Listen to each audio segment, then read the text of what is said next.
They'll blanket you in Wi-Fi and profit off the radiation. Congregation collecting the people for that Satan. I keeps it blazing, cause I can read between the lines.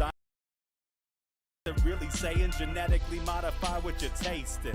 Don't need that college promise, so now you live up in your mom's basement. Redesign time so your mind is always wasted. Programmed to crave the basics. Keep the beta in stasis. Pay the state, kid. You're in debt for being born. Messengers are mourn, just the price for being warned. Don't be alarmed, disconnect from their machinations. Stop subscribing to the folly of own nations. Bone breaking ain't the answer, cause they seek the ownership of souls. Spread the seeds and watch them grow. Break the chains of control.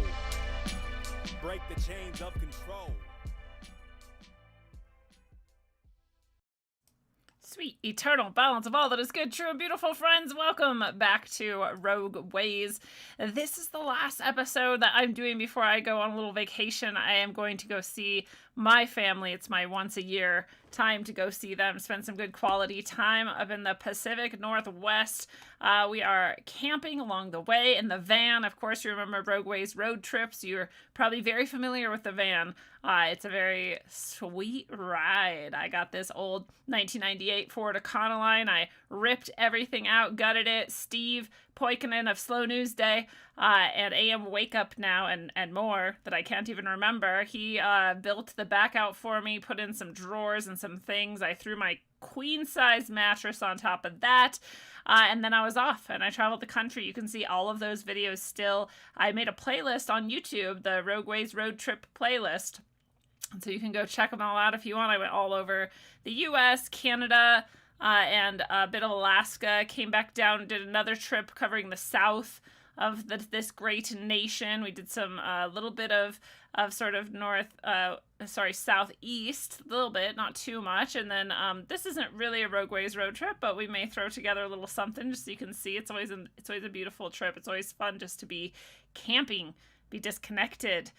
Be out in nature, be spending more time just being rather than doing. And, you know, that is not something I always get to do. You know me, you know that I work harder than I play most of the time. And it doesn't feel like work to me too often. This week's been a bit much, though, preparing to go. I've got lots of episodes ready for you guys. So even though I just said it's the last live episode, it is not the last episode. By the time I get back, you will have had, I think it's at least 6 pre-recorded episodes, same time, same place, every Sunday, Tuesday, and Thursday, right here, 7 p.m. Mountain, 9 p.m. Eastern.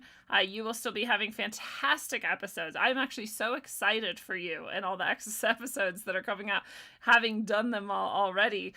There's some really exciting good stuff. So, we've got Sophia Smallstorm, just recorded with her. That episode, of course, is killer as always. Sophia's a gem, truly amazing. I'm excited for Joshua Lewis is one of the people I recorded with, I'm very excited about.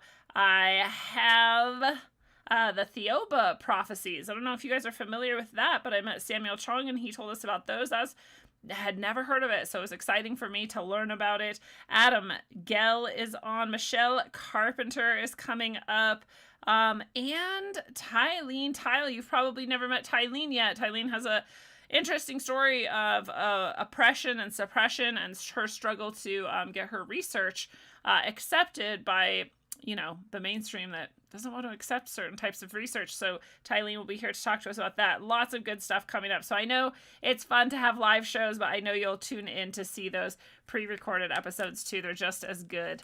It just won't be live. So I will be back in a bit. Of course, I'll be live still here and there. You know, I may do a hello over on TikTok. If you don't follow me there yet, you can. I think I'm at Rogue Ways. They just told me I'm allowed to go live, so I'm going to probably start trying to do that. I don't want to spend too much of my vacation doing stuff, you know, but I still may say hello here and there. Of course, in locals, I will say hello and still do the channeled messages that come through, at least here and there, if not every day. And of course, the, always fantastic Telegram chat is there, and I'm sure I'll pop in to say hi sometimes. So if you're in any of those places, you know, it's not like I'm going to disappear. I just won't have live shows. I wanted to make sure you guys knew that. If you didn't check out Day Zero earlier today, we do Day Zero every Sunday at 5 p.m. Eastern, 3 p.m. Mountain, and it's always fun. It's always cool to be with the crew. X Cube 420, Charlie Robinson, and Corey Hughes, always bringing it together. And so if you saw that, you're golden. And if you didn't, go check it out every Sunday. It's such a fun show to do. And I said on day 0 that today's show for Rogue Ways was going to be a little dive into the world of eating bugs.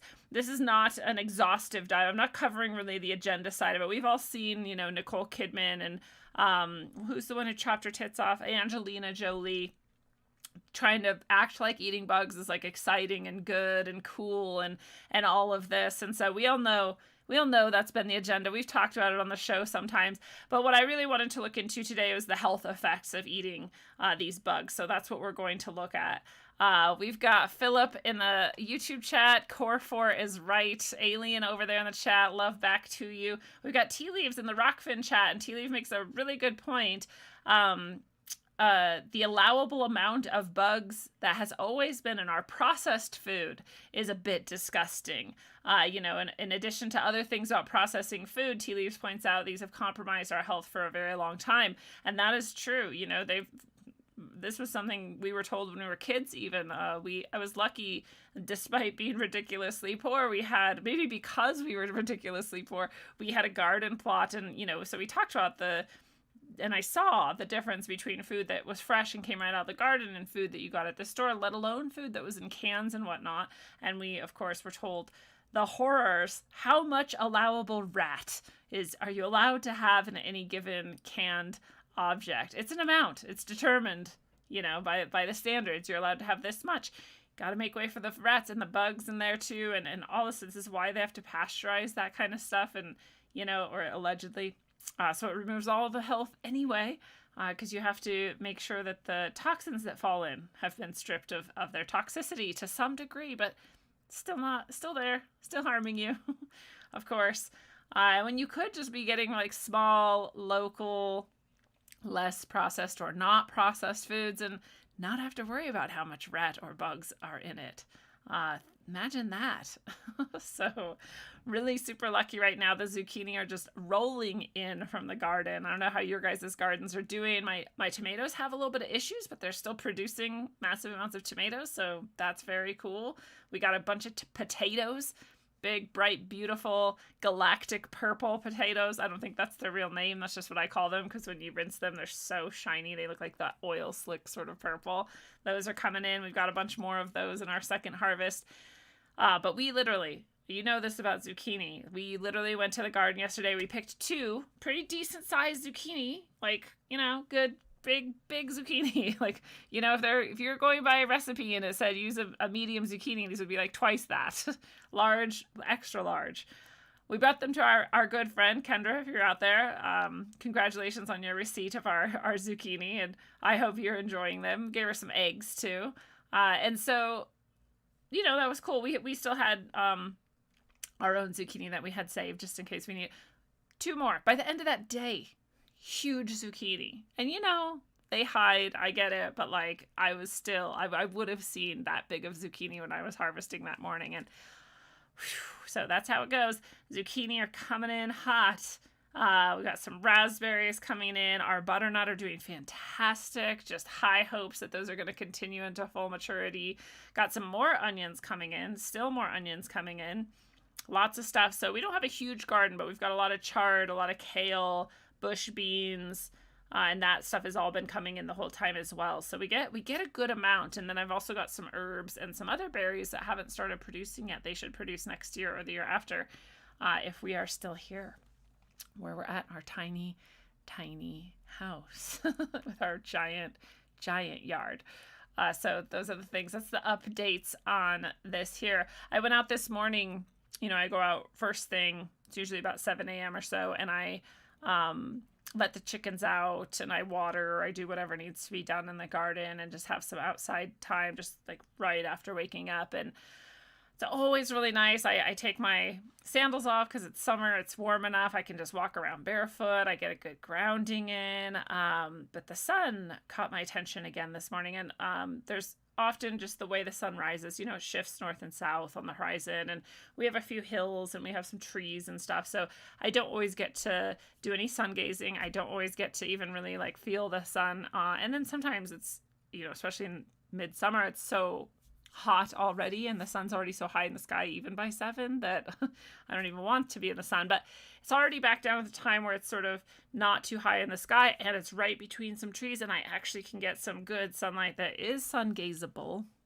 So it's been really nice. So the sun called my attention to go stand in it and receive some sun gaze. And every time I sun gaze properly, I receive messages. So I got another channeled message from the sun this morning, and that is in the rogue.locals.com group, as well as the other channeled messages that are usually from the spiritual ancestors who gave us the Key of Transformational Healing book. If you haven't gotten that yet, you want it, trust me. And you can go to rogueways.org and get a copy of it, and I'll sign it for you and send it right to you. But these messages are coming, most days we get at least just a little dose, and this morning it was from the sun. It's a pretty interesting message. So it's for supporters in there. If you want to become a supporter, rogue.locals.com, it's easy. You can go do that. So that was fun. It was a nice morning to have this garden. And it's funny. I sometimes feel when I'm talking about this that some people are like, oh, it must be nice. And I'm like, dude, come look. Come look at our shitty little house and our yard is shitty. Our fence is shitty. It's all shitty. There's nothing great about it. But it is great. I make the best of every situation I'm ever in, because what else are you going to do? So, have the room, going to grow some food, going to have some chickens, going to make it whatever it can be. And that is more than good enough for me. So don't let it stop you, wherever you're at. Don't be resentful. Don't be feeling like you can't do something. Even with a shitty little thing, you could do a lot of good things.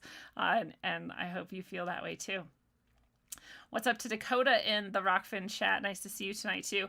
So we'll get into the bugs. I do want to give a shout out to Content Safe. Content Safe always is doing such a great job making sure my videos are on every platform, making sure everything is everywhere that anybody might want to be seeing it. So thank you to Content Safe. If you're in the business, check out Content Safe. They make it so easy. And of course, let's just take a look real quick at some of the things you can grab from me. When I was recording with Sophia this morning, she said, I didn't even know you did all of that. And I said, that's exactly why I decided to start saying it more often, because I find that there are people who tell me, oh, I didn't know you did that. Oh, I didn't know you did that. I thought you just did a show. I thought you just wrote books. I do a lot. So it's worth mentioning that here's the site at rogueways.org where you can get all of it. Every single thing I do is linked to from here in some way or another. I do courses from thinkific.com, rogueways.thinkific.com. You can link to it right here from the site. Check out all those courses. Some of them are free. I do orgone, medicine bags, crystals, and stones, and more. The books also are here under Powerful Tools or here under Shop at the top in the tab there. You can always read the testimonials from other people. More and more people share their experience, their positive experiences, their life shifting, their healing, their transformation that goes on when they work one-on-one with me. If you want to also book something, Spiritual Support tab here takes you right to the place where you can connect. Just make the appointment, just pay for it, just be done. So easy. Bada bing, bada boom. So you can see all the different things I offer one-on-one. You can grab what works for you, find the time and date that works for you, and it's all good. I also do write still little articles, little essays, little poems, and different things, and that's here under Musings. And my favorite things tab.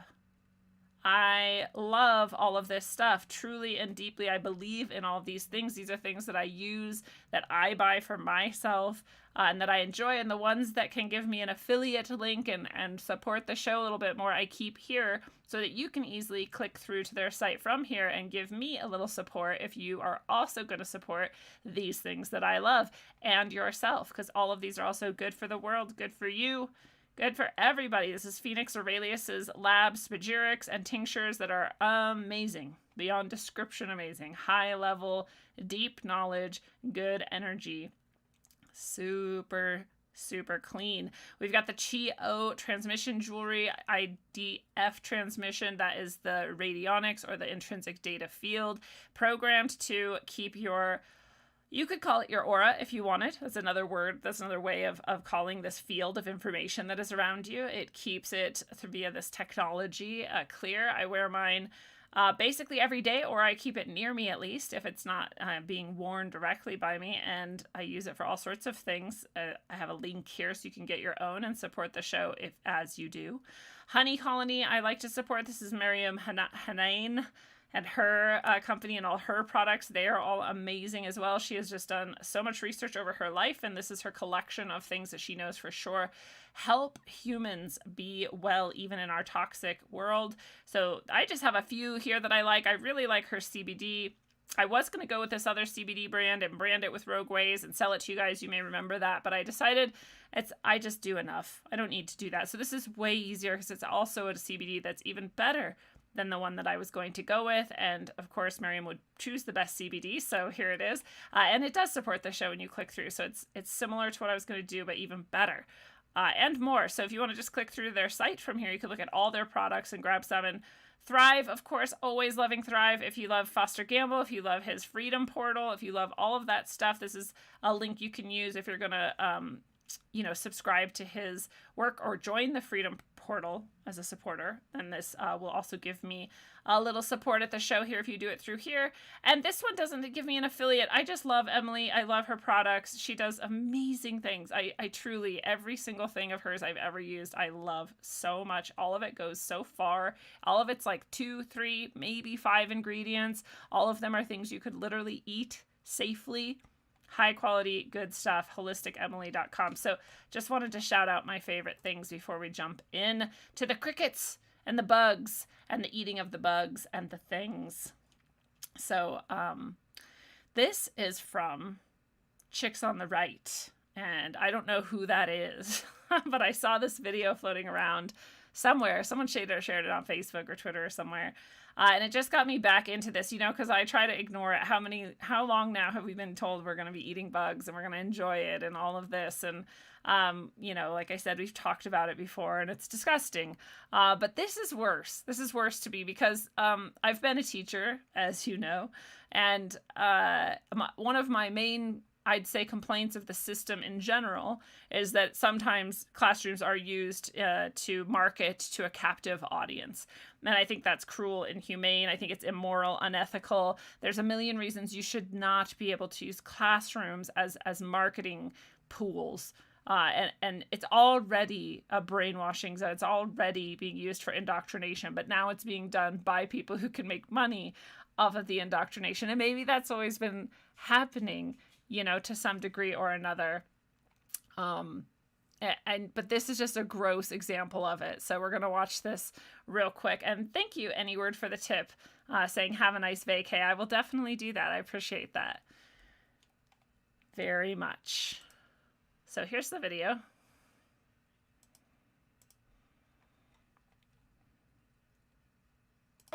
Where do you find a cricket to eat? Outside. So there's this company right here in Manitoba. They're called Prairie Cricket Farms. And what they do is they farm crickets and they put them in nice little bags, and then you can eat the crickets. If you feel brave enough, at lunchtime maybe you'll be able to eat it. Okay, I'm already disgusted enough by that. So already all of the kids are wearing their little masks. Already we're in Commie Canada, California. What are we going to call it just to know what it is? And it's disgusting. If you know kids, 100% of these kids are just like, who is this bullshit guy? This guy clearly doesn't have a real connection to us. Clearly he's being fake. Kids are smart. They get dumber the farther they go through school, but they start pretty smart, and you start with your empathy still intact, and you can tell when someone doesn't give a shit about you, is just being fake, is being false, is being shallow. They're just excited they don't have to do work right now. That's always true when you have someone else in the classroom. So, they like that, but none of these kids give a shit about this, and they also don't give a shit about him. And if any of them eat a bug, it's going to be on a dare, right? You even heard them like, ew, oh, I dare you to try it. But they're all going to be told, and he even said, he showed the company name. Like, they're sitting there with this company, this corporation who's making money off of this with a captive audience, conditioning them to like and eat bugs, or just at least accept it and think that people are really doing it. When people aren't, no one's doing that. So that's disgusting to me. I hate it. Everything about school disgusts me at this point. And as this article points out, I'm sure he didn't mention any of the risks of using bugs as food. Why would you? His whole goal is to sell. His whole, the benefit of being there is he's got a captive audience to indoctrinate. Why would you ever even present the slightest hint that there might be something wrong with it? And what a dishonest way to be, because there is nothing but evidence that it is disgusting. So here's just one of my, again, I didn't even do a deep dive. I kind of hate that phrase. I didn't even do that. I just literally went searching for scientific articles about chitin, which is a component of bugs that you can't avoid. You can't process it out. You can't get rid of it. This is part of bugs is this chitin. I keep wondering if I'm even saying that right, actually. I'm just going to say chitin. If y'all know better, let me know. I'm like, chitin? It could be chitin. Some things are pronounced strangely. But it's disgusting. And this is chitin and its effects on inflammatory and immune responses. This is from 2016. Well, it should tell me. But I'm guessing, 2018. So this is about 4 years ago. Kind of before the whole push to eat bugs really got underway, too strongly at least. It was around, but now we've got Angelina Jolie and Nicole Kidman, and these people are all psychotic. They're literally part of the cult. Their parents were part of the cult. Nicole Kidman's parents were part of sex trafficking and child abuse cults. And so she's not well, I'm sure. She also was one of the ones who did that silly COVID theater thing. I don't know if you guys remember that, but if you saw any movies in that time, you saw her just acting like a fucking idiot about how like magic movies are and like we can even do it alone in our house or whatever. It's just so stupid.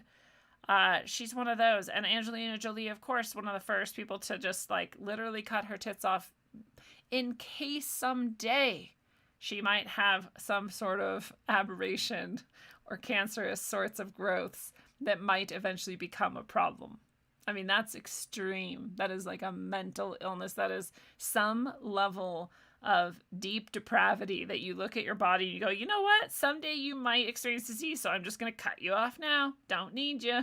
Like, that's fucking crazy. So those psychos are the ones who are front and foremost so far, eating bugs, cooking them with their kids. If you've seen the Angelina Jolie one, her kids are looking at her like, I mean, are we supposed to take this seriously? And they look at her and they're like, oh, I guess we are. And then they keep going along with it. They're very well trained little, I'm sure, severely abused children who are forced to be trans as well. So she's pretty crazy. But this scientific article, its effects on inflammatory and immune responses. Here's the abstract. Chitin, a potential allergy-promoting pathogen-associated molecular pattern, which they're calling PAMP. the allergy-promoting pathogen-associated molecular pattern, PAMP. So chitin, already, before the study's even begun, has been identified and long known as a potential allergy-promoting pathogen-associated molecular pattern. It causes other things in your body that harm you to become more harmful. This thing is a linear polymer composed of blah, blah, blah, which linked by blah, blah, blah. Mammalians are potential hosts for chitin-containing protozoa, fungi, arthropods, and nematodes. Mammalians, that's mammals, that's me and you. We are already potential hosts for chitin-containing protozoa, fungi, arthropods, and nematodes. We already have these in us as a problem. Right? So we've got protozoa or fungi or these other things that have come into our body as parasites or otherwise. They're already harming us, and they already contain chitin, which is also harming us. Right? They point out, however, mammalians themselves do not synthesize chitin. Thus, it is considered a potential target for recognition by mammalian immune systems. Because we cannot process them, and because the things that are in us that are harmful already contain them, our body will identify this as a problem. If you're someone like me, for example, who already has a highly overactive immune system because of the degree to which my toxicity has gotten in this life, then this would be especially harmful for you. If you're not yet there, then eating these bugs and these chitins could be starting to over and over again trigger these things, which eventually could cause this. Just before we even get into the study fully, they're just covering this, right? In the abstract. So chitin is sensed primarily in the lungs or gut, where it activates a variety of innate and adaptive immune cells. That's just here as fact in your gut. So if you eat them or if you somehow breathe this in, your immune cells will come into action to protect you from them because they're harmful to you. Chitin induces cytokine production. What else produces cytokine production? What else causes a cytokine storm, as it's been described? Injections of various types. Those do that. I won't say the word because I'm also streaming to YouTube tonight. And I don't think they like that word. But those injections also cause this, which again, it's a good response for your body to have when something bad comes into it. It's not a good thing for your body to do too often. That would be a state of disease. Leukocyte recruitment is also triggered, and alternative macrophage activation. So all kinds of levels of your your immune system are triggered by just the presence of chitin. Intranasal or intraperitoneal administration of chitin in varying size and degree of purity has been administered to mice and applied as a routine approach to investigating chitin's primary effects on innate and adaptive immunity. So they've studied this in mice. Structural chitin present in microorganisms is actively degraded by the host true chitinases. So in microorganisms, it's degraded, including acidic mammalian chitinases and chitotrisodase, so whatever it says, into smaller fragments that can be sensed by mammalian receptors. So the things in us, oh man, let me just close my Telegram. Different levels of activity going on are breaking these chitins down so that we can then receive them in our bodies. Immune recognition of chitin also involves pattern recognition receptors to activate immune cells to induce cytokine production and create an immune network that results in inflammatory and allergic responses. So the more it's getting broken down, the more it's sensed in various ways and has different responses coming to aid the removal of it from your system. So when we think about any allergy or any immune response, again, they're a good thing. You want your body to be identifying that which doesn't belong, that which is not serving you, and removing it or neutralizing it to return to homeostasis. But this is just describing how it is successively worse and worse. It's activating more and more aspects as it gets broken down. And that results in a higher level of inflammation and allergic response than you would want from food. Your food shouldn't cause you instantly to go into crisis mode, right? And any amount of chitin is doing that. All bugs contain chitin, and it can't be removed. In this review, they say we will focus on various immunological aspects of the interaction between chitin and host immune systems, such as sensing, interactions with immune cells, chitinases and chitin-degrading enzymes, and immunological applications of chitin. They say they have no conflicts of interest. They go in then to this review and looking at all the various ways that your body reacts to these chitins. And I have to wonder, too, what was the motivation for doing this study? Luckily, they came out, it seems, in some honesty to describe the harm being done. And maybe they did it because they saw it coming. Maybe they saw that people were trying to eat more and more bugs. And as I said earlier today in Day Zero, if you were watching, and as I'll say again, a bug here and there isn't going to hurt you too bad, right? It's just like you can have, I don't know, a little bit of alcohol. You can have all kinds of toxins and poisons in some amount, and your body can just handle it and move on. In fact, homeopathy uses that intentionally to create the response that will then make you well. You put a tiny bit of poison in, and this is teaching your body what to do or how to respond. So it's not too bad to have too much. Or, just a little. But if you were seriously considering eating this regularly, even daily, even in any amount, it would be causing this. It would be causing autoimmune inflammatory responses in your body nonstop. There's other things going on that are causing autoimmune inflammatory responses in our bodies nonstop. again, some injections that lots of people love are doing that to people in ways that have not yet started to subside at all. In fact, get worse and perhaps are killing many people. Did you hear that in Canada, the number one cause of death right now is unknown causes? The number one cause of death is unknown causes. Think about how heart disease was the number one cause for a long time. Think about how all these other number one causes that are such a big deal to us are now overshadowed by what they're calling quote unquote unknown causes. What do you think the unknown causes are? When did this start? When did the unknown causes start becoming so much bigger than they had ever been before? Guess what year?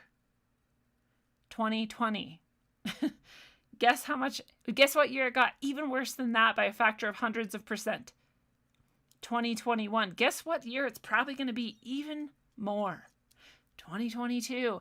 And add to this, possibly, a world where there are no food stuffs to be bought on the shelves of various stores, but there are plenty of bugs.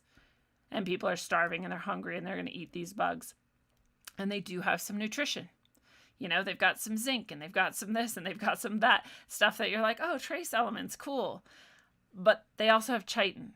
And it is going to degrade your immune system. It's going to cause inflammatory responses. And that doesn't necessarily kill you. You know, you could be healthy enough that your body can just handle chitin to some degree. And it's just like when you're young and you drink a lot. And it's like, yeah, I'm fine. I mean, I have a little hangover and I get past it and I keep going. Everything's cool. But you get older and older and like, you can't do that shit anymore. Why? Because all the other toxins of the world are also building up in your system. So do you want to add this shit on top of that? Again, you can have your, I don't even think Angelina Jolie's probably that healthy, but let's say she's eating it. Maybe it doesn't harm her that much, but eventually it will degrade you. And why would you want that? And it's disgusting. So here's another study. The effect of dietary chitin supplementation on the survival and immune reactivity of shore crabs.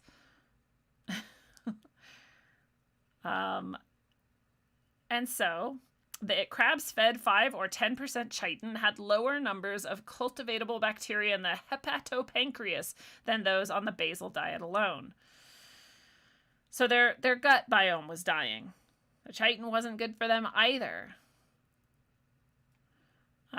And this is not anywhere similar to us. I just liked this one because it just showed how this affects gut bacteria, even in something as, I guess, strange, different from us biologically as a crab.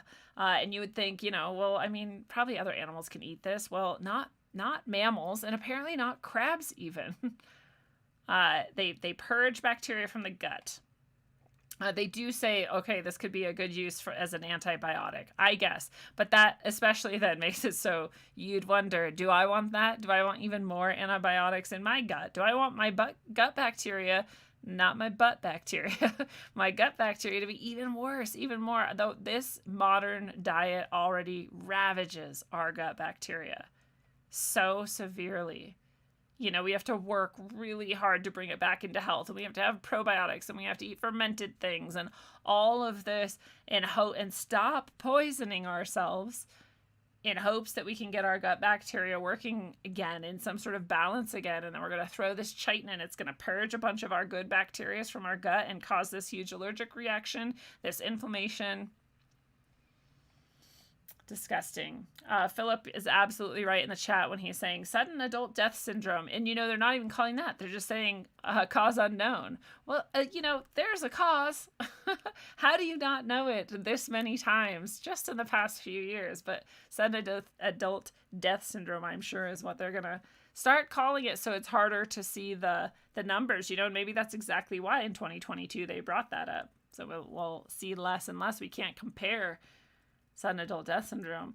I love the people. There's all these people arguing with me. They're like, sudden adult death syndrome is real. It's been documented since 1960. And I'm like, oh, I'm not saying what they say is sudden adult syndrome doesn't exist. I'm pointing out the hilarity of imagining that that's what it actually is. that adults just suddenly die and there's no real reason. There's no aneurysm or whatever. Just dead. Everyone just let it go and move on, you know? And I said, it's a lot like SIDS. And they're like, well, SIDS is real. Oh yeah, SIDS is real. But again, what causes SIDS? It's almost like 100% of SIDS happen when? At well visits. What happens at well visits?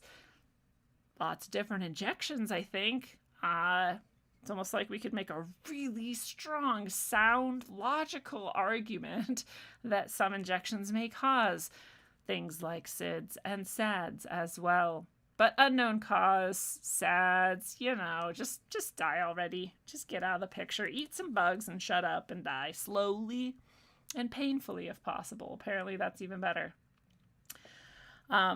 Yeah, Jenny B, nice to see you. She says, oh my God, all the poisons right now. It's seriously, it begins to be overwhelming. If you're not like kind of constantly in detox mode, it might not be that great. This is where I'm at, where I no longer just think like I have an autoimmune disease and that person doesn't. I just think we're all on a spectrum and you're either in a state of relative health and less toxicity, or you're not, you're getting towards toxic, or you're like me and you're so toxic that you're in a later stage of a disease of some kind. You know, that's the spectrum. So we want to stay further towards the healthy spectrum. We want to keep as free from toxins as we can. And since we cannot control many of them, that means filtering your water with hopefully something like a Berkey filter or a water still. What's it called? That's not what it's called. Distiller. And, you know, getting as much organic food as you can, eating as much fresh, you know, it's different for everyone, but for me it's fresh, especially greens, you know, vegetables and produce, and just drinking tons of good water and just purifying yourself more and more. And you know what I really love? I really love my morning water, lemon, apple cider vinegar, oregano oil. I know it gets worse as I go. Cayenne pepper drink. Do like 4 ounces of water and fresh squeezed lemon, you know, some apple cider vinegar, some oregano oil. Oh, and I also do some Essiac herb aloe in there. So it's actually weird. All those things are disgusting. And when you put them together, it's almost good. It's pretty weird how that happens, but it's hot. It's spicy. Anyway, that's a nice little detox in the morning too. I don't do coffee anymore. Just as pure as you can, because otherwise you're just going to keep heading towards that disease side of things. And if you throw chitin in and bugs and whatnot, you're just going to die faster. And that's all there is to it. And that's what they hope. Okay, so this is just from WebMD even. And this is chitosan. It's a sugar that comes from the outer skeleton of shellfish, including crab, lobster, and shrimp. They also have chitin, right? That's their exoskeleton, just like bugs. So if you eat the shell on the shrimp, right, which I do sometimes, you know, you're going to get a good amount of some good things in there. And then you're going to also have a little chitin that's going to cause you some harm. Again, it's this like balancing act. Like, do you need a little bit of that stuff? Have some, but don't have too much, right? That might be okay. Just like the bugs. Have a bug here or there if you need. It's fine, but don't have too much. Definitely don't have a lot every day. Chitosan then is just a known sugar they create from this product. So it's similar to chitin. That's why they call it chitosan.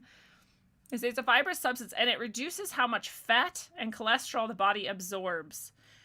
The reason why, and I'm saying this as a complete layperson without a study, so full disclosure, but the reason why, and this is true of all fats, is that when you are eating a toxin, your body identifies as a toxin, especially if it has fat nearby. It's going to shove the toxin into the fat. The fat's going to surround it, and you're going to release that out of your colon. So good, better out than in, right? And good job, fat. Thank you, fat, for being that thing that we needed to put our toxins in and release it. And if you can't release it, you're going to store that fat. And this is why a lot of people have some fat that's harder to get rid of, because it's storing the toxins they couldn't deal with before. Their body took in the toxins, didn't have anywhere to put it, shoved it into the fat, left it there until a time it can deal with them.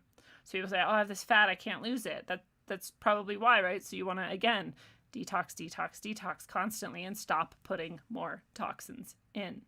So this is saying this chitin substance, this chitosan substance, reduces how much fat and cholesterol the body absorbs. I'm saying, as the layperson, that is probably why. That makes the most sense. I'm sure they're going to take 10 years to study that and come out with that conclusion, but it's a very sensible conclusion to make in the meantime. It also helps blood clot. And this part is what I really wanted to point out as well. Again, this is from WebMD. Substance taken from chitin helps the blood clot. Again, if you need your blood to clot, if you got real thin blood, maybe that's a good thing. Maybe you want some bugs. Maybe you want some shrimp peel. Right? Maybe you want those things a little bit in your diet because you need that. That's okay. The rest of us, however, that don't have thin blood, don't have that problem, we don't want more blood clotting agent in our body. In fact, given the recent high increase again of clots in our bodies, we don't want anything that's going to exacerbate that. All these people out there who have taken some experiment into their body, they may be the most at risk when it comes to these substances because their body's already probably desperately trying to keep their blood from clotting in various ways. So there are some applications of any poison or any toxin that are helpful. So we see this blood clotting can be helpful. Maybe reducing how much fat is absorbed could technically be helpful in some cases.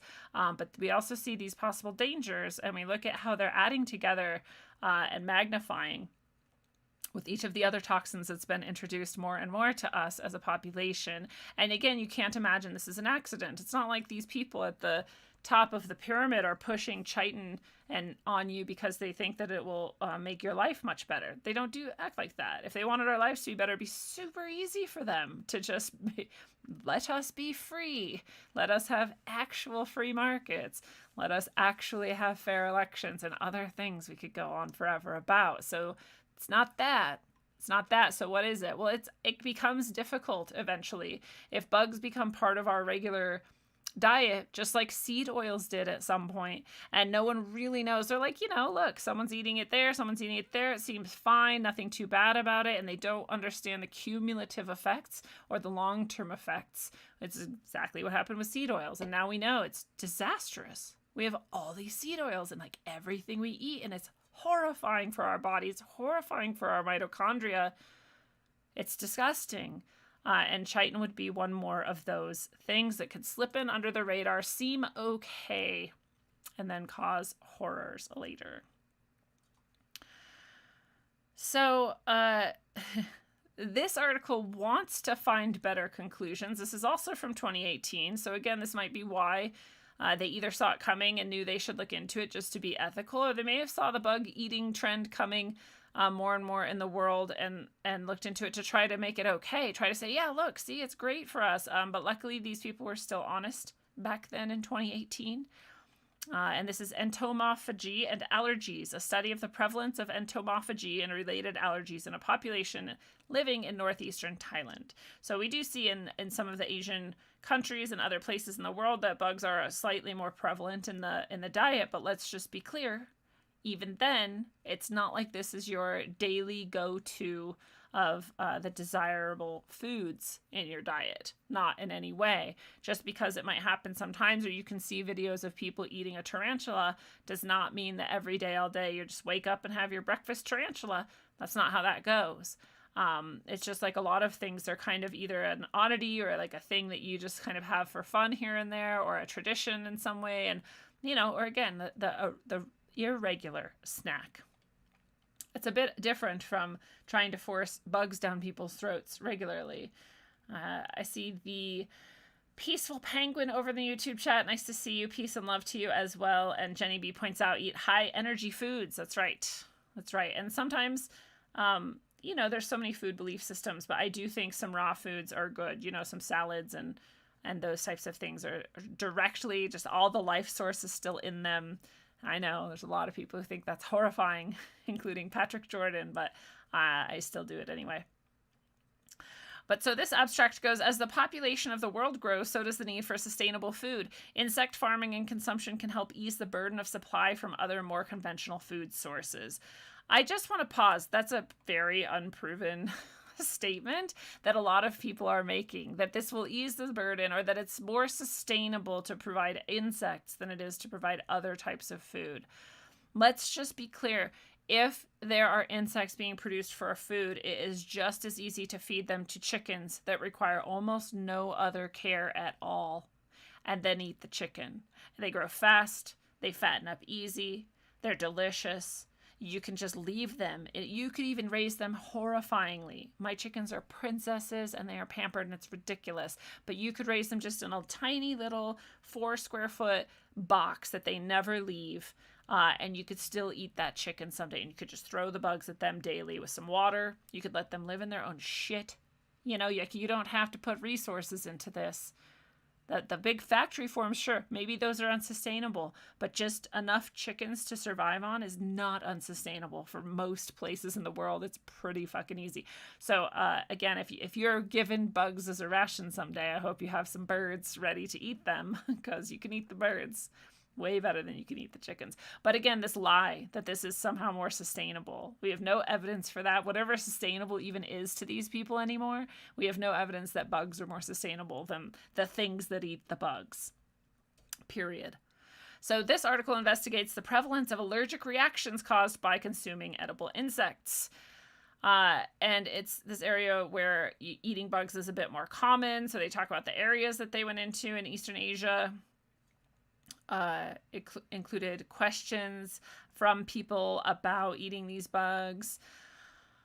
And so they say about 8% of people have an adverse reaction just to eating the bugs right off the bat. 15% of them experience more than one. So it's actually 7% just experience one adverse reaction. And that's an allergic reaction or an inflammation and an inflammatory reaction. Again, indicating that this is a toxin. Right. And this, you can think of this like the canary in the coal mine. And this is the other thing I point out to people. You know, I'm very careful about what I eat now, and more careful all the time. And I can see the benefits of it more and more, especially cumulatively. But I tell people, you know, this is what I'm eating to heal myself of this, again, this stage I'm in on the spectrum. But that means that all the things I cut out, even if you're very healthy, there's still something that puts stress on your system. And it's okay to stress your system somewhat, but you think about the cumulative effects of all the stressors. Think about the EMF that we're being radiated with. Think about, you know, the spray in the sky. Think about the toxins in the water. Think about all the different things in the food you didn't even know were toxins, because it's been so long that anyone asked any questions about this shit. So I'm the canary in the coal mine, but everybody's affected by these same things. It's not that I have a special allergy to them, right? It's not that I have something wrong with my system. It's that I've just gotten to the toxicity overload point. And you haven't yet, perhaps, but that doesn't mean you don't want to also cut these things out. So these people with one adverse reaction are the canaries, the 8%. The 15% are like, you know, I guess the double canaries. And then 47% of people, and they had to phrase this in this way to make it more acceptable, I think. They say, though the 46% of people that already suffered from a different food-based allergy also experienced symptoms after consumption. That's a lot of percentages of people. That's a pretty high percentage of the population in a population we're told much more regularly eats chitin. That's a pretty high percentage of people to have a negative reaction. It might be similar, you know, we might find that here with people with like shellfish or strawberries or peanuts or whatever. You might find similar numbers, but again, those things are actually have toxins in them that might be triggering all of us. And so this is just another indication, even in the places it's more accepted and common, it is causing allergen reaction, autoimmune reaction, and or inflammation of a type that indicates the toxicity of it. So thank you, Angie A, for the tip. Taking those for my vacation tips, helping me have a good time on the road. Benjamin Crossland, always nice to see you in the chat. Lion King promotion of a lion living off bugs. So funny, the little green-filled kind. Ooh, good call. Back in the Lion King when Simba goes out with Timon and Pumbaa and they eat off bugs. And so he starts doing it too. It's a really interesting point. I never even thought about that for a second. I wonder if we went through all of the conditioning that we've received, how much of it was headed this way all along. That's an old one. You know, a lion would never eat a bug. If they did, it'd be like a fuck you to the bug. It wouldn't be like a tasty treat for me. The lion would be like, no, I can go eat some gazelle or whatever. Like, I'm good. And you know, I'm glad you brought that up as well, because I think that should be our symbol. And I said this the other day, like, you know, be a fucking lion or like go back to the hell that you crawled out of. That's the time we're living in now. It's time to either step the fuck up or shut down and turn off, you know, like get out of the way. If you can't stand up for yourself to not eat bugs, then you might deserve whatever else is coming to you because you're choosing that. If you're not intelligent enough to ask good questions about, like, is this actually good for the environment? Is this actually good for me? Even if it were good for the environment, which there's no evidence of, there's no evidence that's better at all. Even if it were, does that mean that I have to sacrifice my health and live in a slow death and decline in order to save what you're calling the environment? And to be what you're calling sustainable? No, it does not. Right? In fact, if you take some fucking responsibility for yourself and you grab a few chickens, I talk about this too much. I say, you know what? If shit went down and these chickens, these poor little beautiful princesses, and I couldn't bring myself to kill them, there's a shitload of rabbits in this area, and I grab a couple, and now I have a breeding pair of rabbits, and now we eat rabbits all the time. There are always ways that aren't that hard for us to survive and even thrive and even do it happily. I mean, you can do it as a miserable little, you know, person. And hate every time and like think about how unfair it is or whatever, or you can go like, cool, I eat rabbits now, like whatever. You're not going to turn me into a little slave that's constantly suffering and dying slowly for your agenda, you know, because what would they want more than you eating bugs is they want your complete and utter collapse of self. They want you to completely and utterly not be the lion that you are.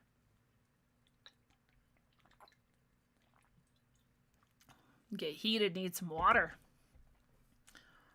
7-Eleven Lucas says, only lizards eat the bugs. That's true. Chickens are a type of lizards. Birds are like lizards, so we'll take it. And you can eat lizards too. A lot of them. Fucking feed the lizards the bugs. We'll eat the lizards. Like, there's just no reason for this. There's no reason for it. It's insanity. And then we have children in these classrooms masked up being fed crickets as a contained little fucking unit of advertisement revenue. Like, it's disgusting. People should just be disgusted with themselves. I get so disgusted sometimes. I'm like, it's hard to find the compassion. Like, you're willing to stick your kid in the classroom and not even fucking understand or know what the hell is going on. Cover their face with a shit rag. Make them breathe shit all day. You're willing to do that for what? Like, literally for what? What could be worth that? That's your kid. That's your fucking child. You wrapped its face in shit and sent it to a fucking indoctrination camp so that it could be taught that it's not even worthy enough to eat something other than bugs. There's a reason we look at bugs and we are universally pretty fucking disgusted by it. We want to get away from them. We want to kill them when they're near us. Bugs and us have a relationship that isn't one of eating. They eat us, right? When we're dead. Like, that's their job in the world, is to break us down. They fucking get inside of us and cause all kinds of problems. They're parasites. They get under our skin and lay eggs. Like, I'll stop talking about it now. I know it's horrifying, but that's shit. You want us to eat that. You know, you may as well, there's these satanic rituals and whatnot that are just, again, the inversion of humanity, the inversion of what's natural, that, you know, put people in coffins, for example, filled with what? Feces and bugs. Why? Because it's detestable. Because it is the inversion of what's natural and good. And now they want you to eat it. And it's a big fucking joke. And the joke is on you. And if you eat a fucking bug, again, if you eat a fucking cricket, it's your little fucking Mexican candy or whatever, nobody gives a shit. But if you're going to eat some bug paste or some bug powder or some whatever, I guess there's been cricket powder out on the market for a while, but like, holy shit, you're just poisoning yourself. Ugh, and everything is poison. I know, like most of those powders are poison in some way or another, but like don't add bugs to the mix.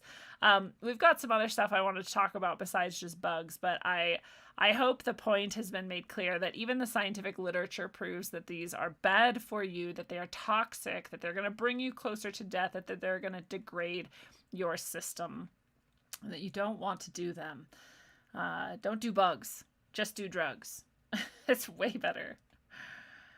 I love this. The Great American Fallout says, my family just did a parasite cleanse. Mind-blowing results. We feel much better. Truly, like if you think you don't have parasites, you may be very, very wrong. And doing any kind of a cleanse is very good, but parasite cleanse especially is powerful. I've heard of a few that I really want to try. They sound amazing. Some that I haven't done yet. The ones that I have done before have been so fucking disgusting. Really, really disturbing. But again, better out than in. Get it out. Get it out. And when you get free of some of those parasites, you're like amazed, like, holy shit, I didn't even know what a drag on my system that was until it was gone. People are like, well, how do I know if I have parasites? There's no reason not to do a parasite cleanse. It's not going to hurt you if you don't have them. So, you know, that's how you know.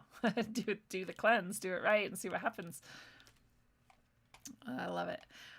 So we've got this from Activist Post, as always. I love their work. There's so many good people, so many friends of the show as well who are often on here. And they say, here are the winners and losers in the Inflation Reduction Act. Of course, it's another big joke and it's at your expense. And it shouldn't be called the Inflation Reduction Act at all. It should be called the Inflation Increase Act. Very obviously, it just like everything, completely inverted, just a flat out lie, just in your face. But because someone on the news said not, I guess, or some politician who got paid said not, then we're just supposed to take it, believe it, and move on. Of course, the winners are the wealthy. Billions in tax increases that Democrats threatened high earners with, they have none. So the wealthy are not taxed anymore.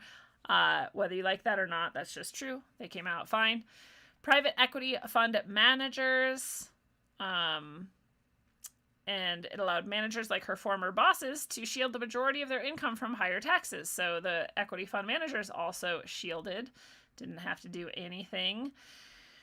Some specific politicians with ties to some of those places also won big. Their election funds have grown by billions and billions. Sure, it's just an accident, though. It's definitely not, greasing each other's fingers. The IRS and the Green Agenda won real big. The bill gives $80 billion to the IRS over 10 years. 10 years. So you can just look at that. That's 10 years they plan to get more and more IRS agents out with guns at your door, taking what's left of whatever you have after all the shit goes down, as it's been going down more and more. 10 years of that. I compare that number to a few things, one being the length of time Sai Baba told me starting in 2022 it would take for things to become their worst before the Christ consciousness returned to the world. So we'll see what this 10 years is like. But you think about the slow roll of that. 10 years is actually quite a long time. And you see all the people who allegedly, if any of it's real, jumped up to become trained as IRS agents, with their guns and all. We saw the videos of that, and it looked so fake, it has to be real. But very interesting footage there. And but whatever you think of those people, that batch, and what they're doing right now, this is just the sort of Overton window thing again, right? They're just saying, like, look, the IRS is going to have guns, and that's going to just be how it is, and they always have, but now it's like a bigger deal, or it's part of the job description, or it's just more open. And so, but as the economy crumbles more and more, just like it did in the Depression and other times where things were planned to go this way, as they are planned to go this way now, then people get more and more desperate. And people who never thought they would have start going, you know what, an IRS government job might be pretty good. If I have an IRS government job, I'll at least have a paycheck that I can count on, and that'll continue, right? So maybe I'll do that. And then all of a sudden, now you're a person wielding a gun going to your neighbor's house and telling them to pay up or whatever. And then you may also, if things get really desperate, and especially if you don't really get every paycheck because the government starts to crumble too and there's not always money there, well, then you might start using your power to extort your neighbors and friends and just take what you want because you have a gun. And now there's this culture behind doing what the IRS told you to do. And I'm not saying this is how it's going to go. I'm saying there's a reason you fund $80 billion to the IRS over the next 10 years, additionally to what they were already getting. And that might be part of why. The best thing they can hope for is to people to turn on people. They're not going to be the ones that Bill Gates isn't going to come out and strangle anybody or whatever. That's only in his little sex club. He's not doing that, out on the streets. He doesn't need to. He's got his cronies to do it. So the only way they win is when we do this to each other. And we don't ever have to do that. Nature has enough abundance for us to be fine no matter what they do. We just have to stop. We have to, really, it's past time we started creating wealth for ourselves in the form of natural resources, farming, food, etc., and figuring out how to keep clean water going. Or you go along with the agenda and just see what happens. Electric car makers got their extension of $7,500 per vehicle. Of course, we saw how they then raised their prices by $7,500 per vehicle. So that was convenient and a big win for them. If you're stupid enough to get an electric car at this point, I guess you will have won nothing in that bargain. Medicare, Obamacare enrollees also have a massive increase in premium. So it's not good for the enrollees. I think it's good for the enrollees. Yeah. So the people who are you're buying the insurance from. Right, that makes more sense. If you're the actual people like us, that's not a win for you. That's a win for the system. The losers, of course, are all of us. We could go into details on who. They say tech companies actually have a much higher tax, and that's interesting because I thought the tech companies were who were propping up their bullshit for them. So that's very interesting. I don't know why they did that. And Bernie Sanders is the loser. He didn't get what he wanted. Maybe that's a good thing for some of us at least. So that's just a quick look of that Inflation Reduction Act bill. I also wanted to be clear, I think I mentioned this, but I don't get a lot of time to just talk to you guys one-on-one, so I want to make sure we covered it at least one more time, that nearly half of pregnant women in this trial miscarried, according to a crowdsourced analysis of 300,000 pages of that company's documents. 44% who participated lost their babies. You remember perhaps me covering this first thing right off the bat. You can go back to that episode. It's called Strange Cycles, End Women, End Life. And in that, we seem to see even higher than this. But this is in this company's own documents of the trials. So this is official as it gets. And 44% is a pretty fucking high number. We said 70 some is what it seemed like at the time. And I'm genuinely actually thinking it's still closer to that because, again, this is their published data. And so they have every reason to fub it as much as possible, which many whistleblowers said was going on specifically in these trials. I would guess it is closer to 70. That's what data from outside of this company seems to indicate, but it's at least 44. That's nearly half of babies that went into this came out. Can you imagine how evil and heartless? We already knew. I know we knew.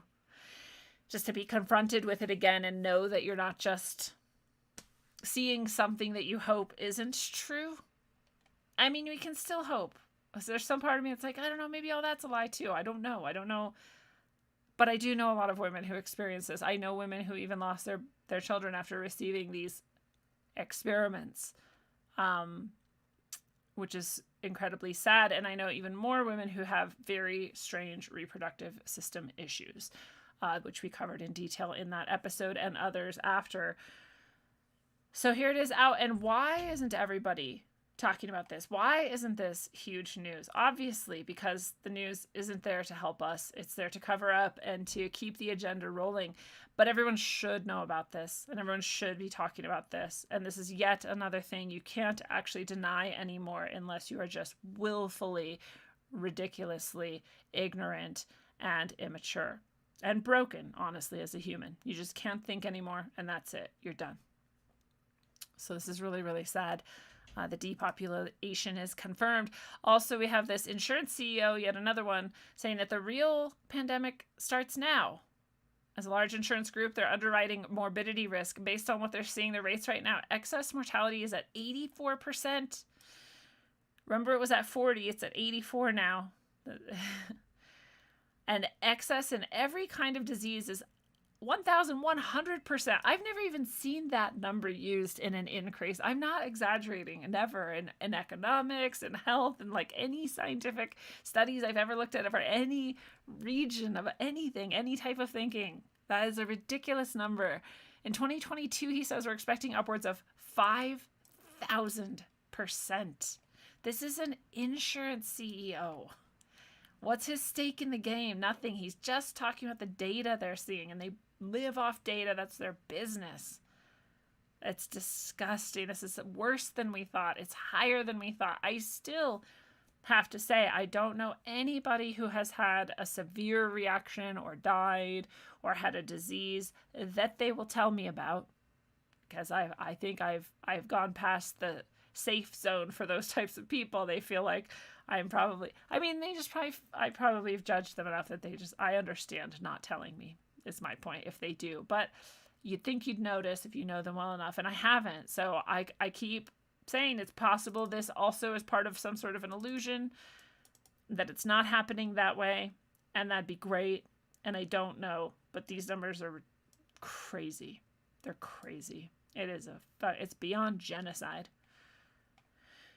By far. Alex says 1,000 excess deaths in the UK for 4 weeks now. That makes it an established trend. And yes, Alex is absolutely right. Like we were saying at the beginning of this episode, the unknown causes are now the leading cause of death in Canada.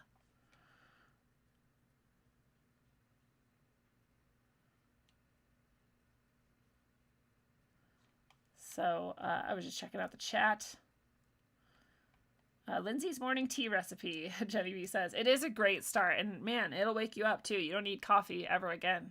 Just get that cayenne, lemon, apple cider vinegar, Essiac herb, aloe. It's amazing. I love it.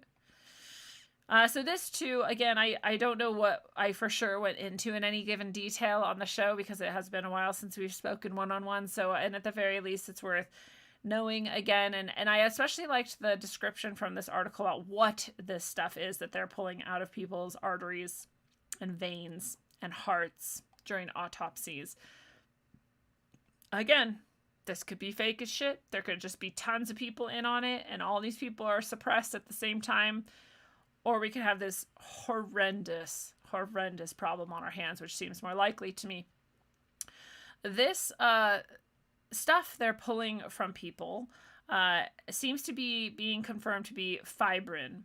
And so fibrin has a specific role in the body. Fibrin rushes to the site of an injury to help heal it. So if you have a little cut or you have something going on, or we were talking earlier about these toxins and they get enveloped in fat. Well, if you don't have fat, your body produces this fibrous material and it kind of encases this. I actually had a friend once who had their, not intestines, their, what's the one that they take out? It ruptures. Oh God, you guys are all yelling it at me now, I can tell. Appendix. Thank you for yelling it so loud that my brain heard it. Their appendix burst, right? So and you usually die or something, it's really bad. Well, her appendix burst and she didn't die because it was surrounded in fibrin, which means that her appendix had been suffering enough damage over time that the fibrin had already been pretty well built up. So her body surrounded it in fibrin. This actually contained it, and they were able to remove all of that and the fibrin. So fibrin's a pretty amazing substance. It can do a great deal of good for your body. That's what it's for. And so it rushes to the site of an injury to help heal it. It contains it, helps it heal it. So, you know, if you're finding it in veins and arteries, they point out, then the circulatory system has been injured in some way, perhaps by certain experiments lately, especially. right? So fibrin is perhaps going all throughout your circulatory system, trying to undo this damage that is all throughout your body, unfortunately. But the good news is that natural enzymes dissolve fibrin. So once fibrin is done healing in your body releases these natural enzymes. The enzymes go and dissolve the fibrin, and it all releases easily and gets back to where it needs to go, or out of your body completely. So these natural enzymes you can use. So that's why I really wanted to pick this up today and remind you of this thing that might be happening to many people. It might be even happening to us, even if we did not choose to be experimental subjects, and who knows why or how, but I'm just saying.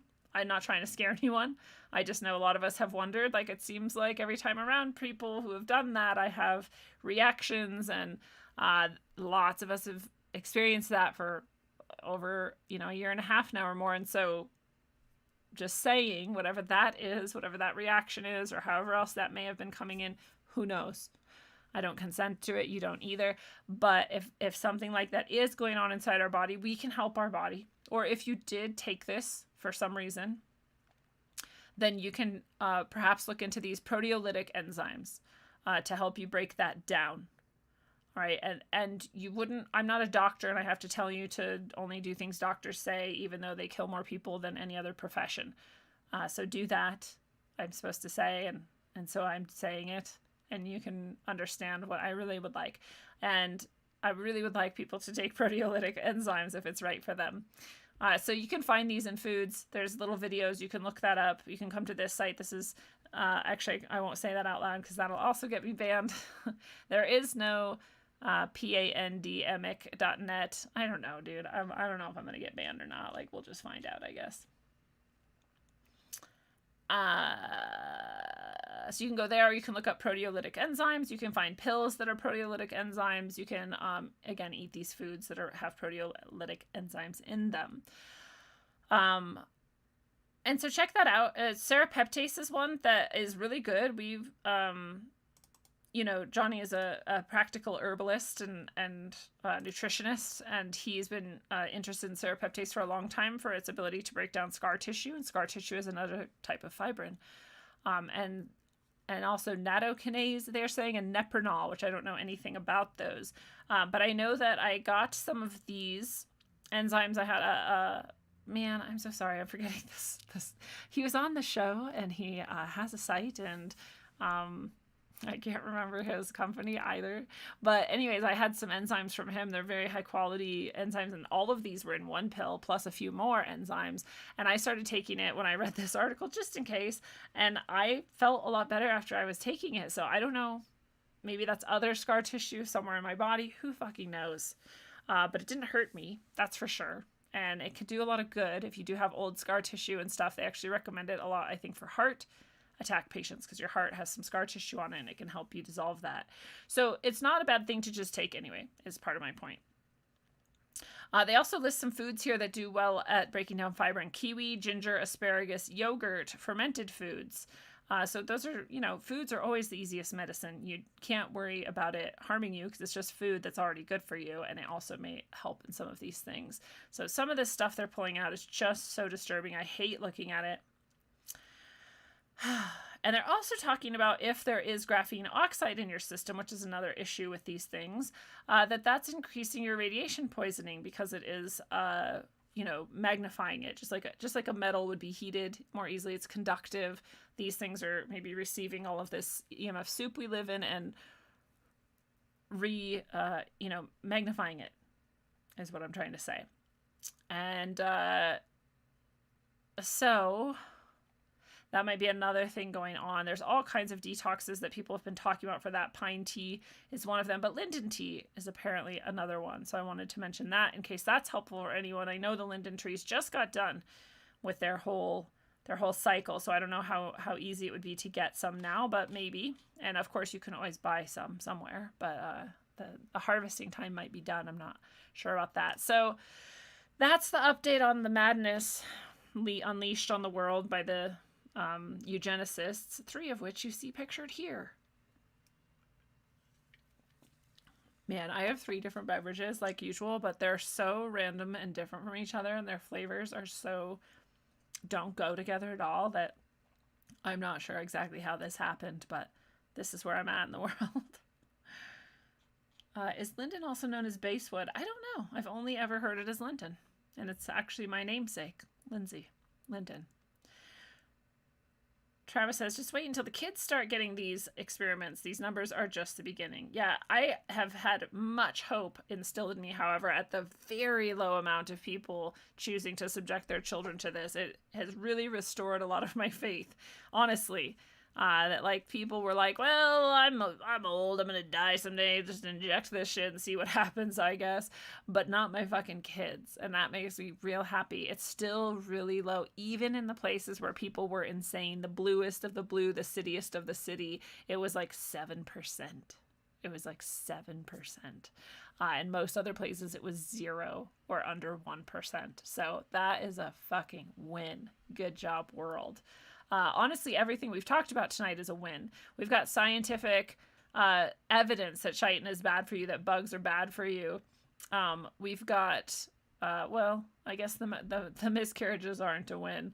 But we've got these remedies, you know, that are possible to even undo some of the greatest evil, some of this pine tree, this linden tree teas, and these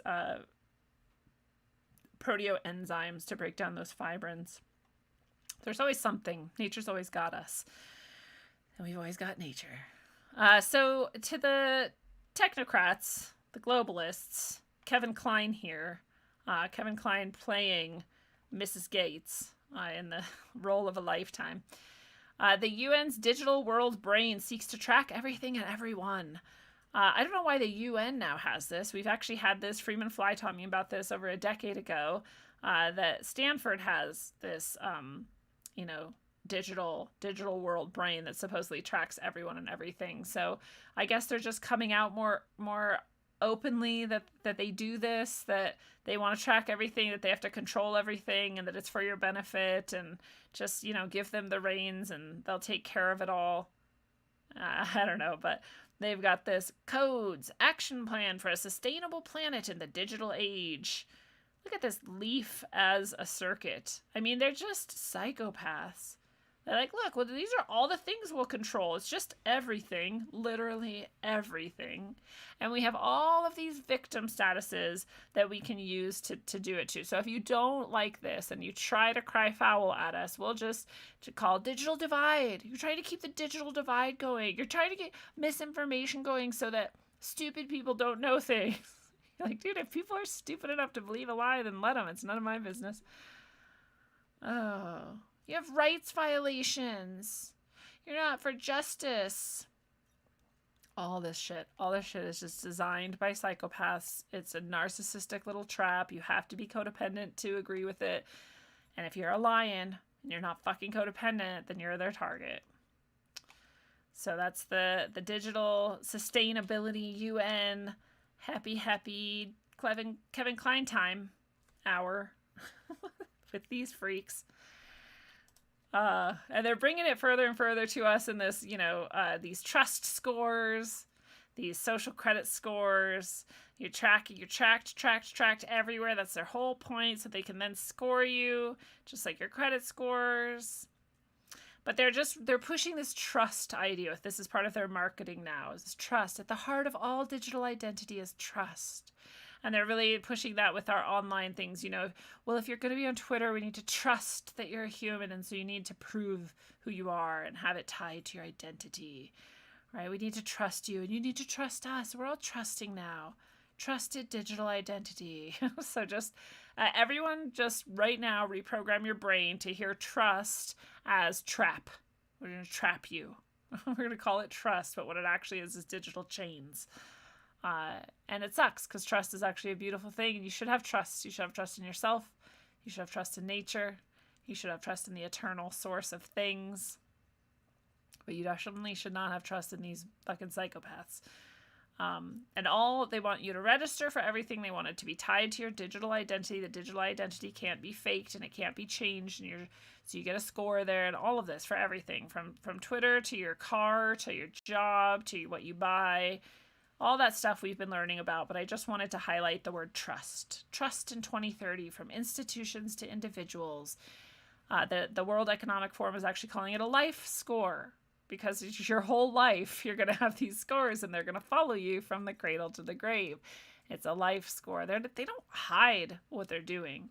Here's a quote. By 2030, we'll see, for example, credit scoring expanding into life scoring. Identity and reputation will be digitized and analyzed in minute detail, shaping a future where a personal trust score will be the norm, with all the benefits and drawbacks that might bring. At least they admit there's drawbacks. They're like, yeah, it's gonna fucking suck for the slaves, but for us, just benefits. They also talk about how in China that's already underway, and they like that. China is to be praised for that. It's disgusting. They say, the WEF says, fair or unfair, the results will be on permanent record. So even when we fuck you and it's totally unfair, it's permanent. You're like, yeah, that's exactly the main problem, actually. How would you ever disagree with their findings, right? This goes on and on. This is a great article. It's very deep, and it talks about all the different places, the different ways, the different names they have for these things, but they all come down to that social credit score, digital identity, full control, and this inability to interact with your environment normally if you don't have this or won't participate. In Ontario, Alex is saying it's less than 2%. That's fantastic, even in Canada. I love it.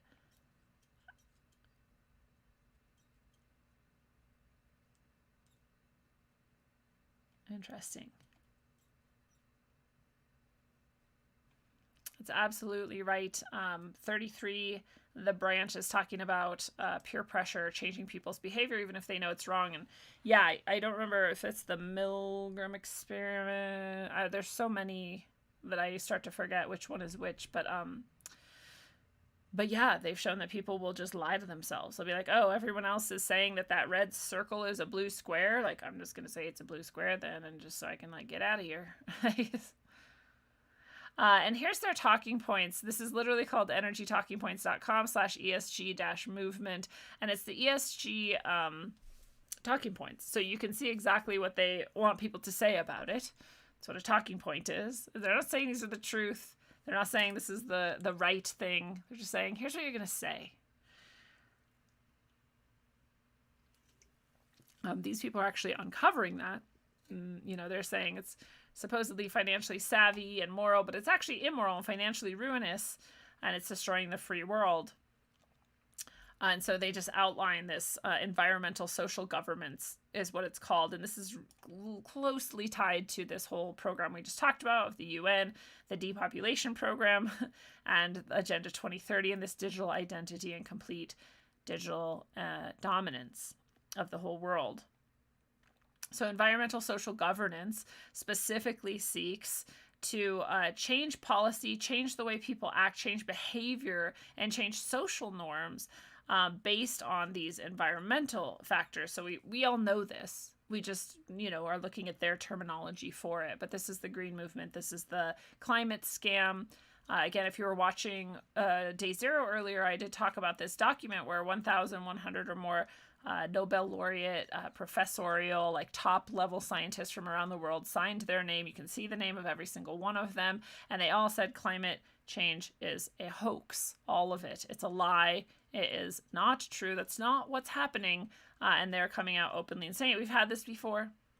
The mainstream ignores it. They're like, oh, some fringe scientists here and there. You're like, no, that's a huge amount of people to all sign one document. That's huge. That's not common in science. Remember when they tried to get people to sign the thing that said, Black Lives Matter riots were good for people's health, despite that, literally 2 weeks earlier, they had movements and protests going on against masking and shutting down. And they said those people were insane and were super spreaders. So they had to do something to make it seem like Black Lives Matter was okay.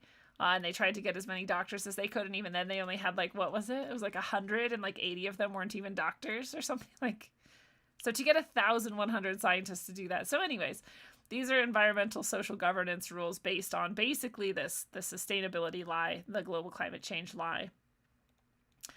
that we should divest from fossil fuels, you know, to get people more and more on electric cars that they can then crash into trees when convenient and control and turn off the grids. You can't charge it, so you can't go anywhere anyway. And this just runs through some of the direct lies about it. This is actually a pretty good summary of the climate change lie in general. It goes through all of those distortions.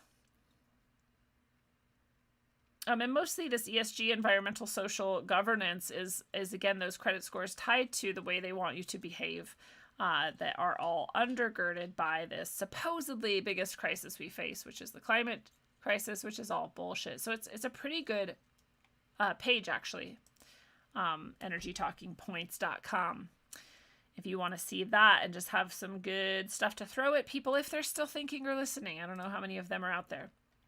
But these people who created ESG are complaining that our behavior isn't changing fast enough. It's just really annoying to them because they put all this time and effort into environmental, social, global governance, into our digital identities, into just terrifying the shit out of us until we eat bugs and never leave our house. And we're just not doing it fast enough. And too many of us are poking holes in it, and that just really frustrates them. So, I mean, I'm glad. I hope it frustrates them until they die. That'd be neat. Allegedly would be what I would say if I were promoting violence or death, or whatever I'm supposed to say now to YouTube. So sorry, YouTube. I'm still so happy about the children not getting vaxxed. I love it. Let's keep that going, humans. Good job.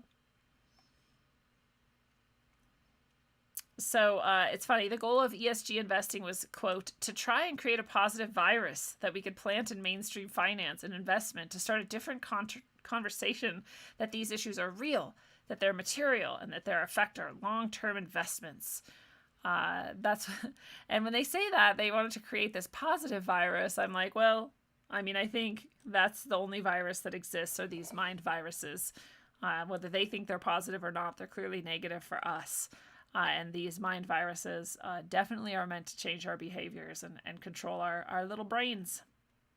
But we have big brains here, in a good way. They're not because they're swollen and dying, but because we're intelligent. We can see through this shit.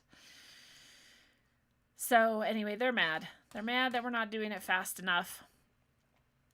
You know, and the smart cities are the next thing. And we saw it somewhere, I don't know if it was Day Zero or on Rogue, that city they're planning in Saudi Arabia or in the Middle East, where it's just a line. It's a straight line, and it's got like metal walls up the side, and everything inside of it is the city. And it's so they can keep, you know, I don't even know why. It's so we can be like hubris-filled humans who just do nothing that makes any sense, and then just continue to just die in fucking insanity.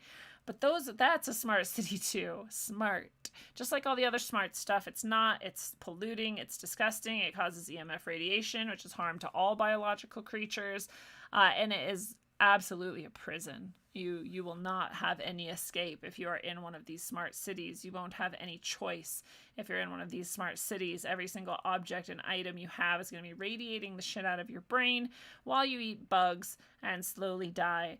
So there's nothing smart about this.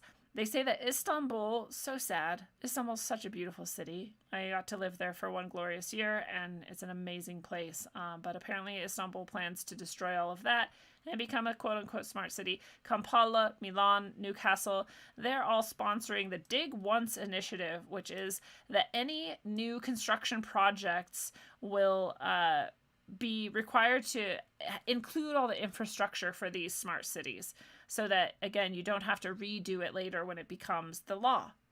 So everything is, those who are choosing to are progressing this agenda by starting to build things in alignment with these smart cities. Mexico City and Milan are on the list. They're trying to build citizens' confidence in cybersecurity taken by public administration by ensuring transparency. Like, these are just words that mean nothing to these people. They're just going to say that, but they're going to continue hiding whatever they want to hide, censoring whatever they want to censor, whitewashing anything they want to whitewash. Apeldoorn, Bogota, Privacy impact assessment models are being implemented to ensure citizens' personal data are protected. Yeah, like all the other times they're supposedly protected, but then there's huge leaks and huge breaches, and it's just like everything. You can say all the words you want, but in reality, we all know none of this shit works. And all of it is for your complete global control. I don't need to read all these cities. There's way too many of them. It's really unfortunate. In the US, we have Pittsburgh, San Jose. Is that it? I know that there's also one over on the East Coast somewhere. Newcastle.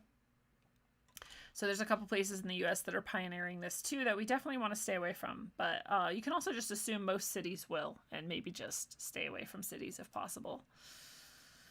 But this mind control matrix that the elite have created is starting to crumble. Here's 10 positive signs. Number 1, according to a recent Gallup survey, only 16% of U.S. adults have a great deal or quite a lot of confidence in newspapers. And only 11% of U.S. adults have a great deal or quite a lot of confidence in television news. That's great news. This is another way that we are absolutely winning. It's been on this trend for a while. It makes me wonder just how many people even believe any of this shit. I kind of think almost no one does. I think it's less and less all the time. Number 2, all over the internet, people are speaking out against the World Economic Forum. That's great news that this many people have their eyes on it, that more and more people even know that it exists is to our benefit, because that is not what they wanted. Number 3, in the Netherlands, a new government plan would cut fertilizer use and reduce livestock numbers so drastically that it would force many farms out of business and starve people. But massive farmer protests have broken out. We've been covering that and seeing that more and more. It's not over. I don't know if you've noticed, but it's still going quite strong in many countries all across Europe especially, and it's beautiful to see. After being arrested, number 4, a British man was told someone has been caused anxiety based on your social media post. But that video of his arrest has already been viewed more than 2 million times. So people have been creating massive backlash against that. And the British police have been pressured to not act like that anymore. So we really do have a lot more power than we may think oftentimes. And so I hope when we cover some of these ways we're winning, you remember that, just how empowered you are and just how many allies you have all around the world upholding you in this stance where we don't go along with the massive tidal wave of retardation that has swept the world. Number 5, as more people on the West Coast wake up, the exodus out of the state of California is rapidly becoming a stampede. We've been hearing for a long time, can't even find a U-Haul, can't even get out of California. And so I just keep praying that the people who want to leave find the way to leave and force that place into financial ruin and just show them with our feet and our lives that we're not going along. It's a beautiful thing. Number 6, despite all the spin from the administration, 66% of Americans say they believe that we are either in a recession or depression. Yeah, good. So it's not that high of a number. I think it's pretty obvious we're in a recession or depression. But at least 66% people notice. That's good. Number 7, Joe Biden's overall approval rating has fallen 36. That seems high to me. I don't even know how it's that high, but again, at least that many people don't like him. Joe Biden's economic approval rating has also fallen to 30. Again, seems a bit too high to me, but 30% of people apparently can be fooled. Number 9, a recent CNN poll discovered a whopping 75% of Democratic and Democratic-leaning voters actually want their party to nominate someone other than Biden. That's hopeful as well. That many people, even in the camp that should possibly approve of him somewhat, were like, please God, get this bumbling idiot out of our faces. It's embarrassing, and it's very sad to watch him slowly crumble, whether that's even him or not. Number 10, according to a recent Pew Research survey, only 24% of U.S. adults are satisfied with the current state of the country. Again, seems high. 24% of people are like, yeah, this is okay. I'm okay with this. I'm okay with sending just hundreds of billions of dollars to Ukraine to fight Russia's seemingly acceptable defense of people who want to be Russian and have wanted it for some time. Time to switch drinks from my stevia soda to my dandelion tea. Oh, and this is also good. I count this as winning as well. This is it's not good that we've had deadly accidents. I'm sorry for those people who died. The good thing about it is that people are starting to see perhaps there's a reason not to rush into buying an electric vehicle. It takes sometimes some people dying before people who are really gung-ho about it, that they won't listen to anything detracting from their choice, and then someone dies and they may go, oh, I actually don't want to die. Maybe I will reconsider this. These are Teslas apparently running on autopilot, and there's been 2 recent deadly accidents that we know of. We know how well and how much Tesla tries to suppress any of this stuff. We've seen that multiple times. We've covered it multiple times here. So this is what we know of. And it's the motorcyclists who are dead. The car did not take actions to avoid the motorcyclists. I will always blame the person in the car. If you're not paying attention and the car kills someone, I say that's your fault. Like, don't be in a car that you're not paying attention to. I think it's insane. But, that's sad. It's sad that people are trusting this technology that's clearly, as all technologies, capable of failing, maybe frequently. But again, maybe people will pay attention more. Maybe they'll buy less Teslas. Maybe we'll get away from electric vehicles if we see this type of thing. Also, on the electric car front, there's more and more recall due to fire risks. Worldwide, these electrical vehicles, they're saying to them, don't drive or charge them. So it's just a giant, expensive hunk of shit in your driveway now, because you can't drive it or charge it because it will explode and burn you and your house to death. This is from BMW. And I'm sure other electric cars will eventually sometimes have the same problem because they're fucking technology. It doesn't work. It sometimes explodes. I don't know why you'd want more of it. Ugh. And they talk about, like, we can't have hydrogen fuel and stuff because it can explode. Well, this shit's exploding? What? We can't... All the things I feel like are actually good for us are suppressed. I know, we all know. But I feel like hydrogen technology is a big loss for us. But it's a big win that people are seeing through electric vehicles more and more. Also, on the electric vehicle front, their charging networks are vulnerable to hackers, not dissimilar from many modern Internet of Thing devices. All of these things are open to hackers. Your Ring camera, all of this stuff, anything you have in your house, your Alexa, all of this stuff is open to hackers. They're literally able to listen to and watch you at any time because you just have some cheap-ass company's crap in your house.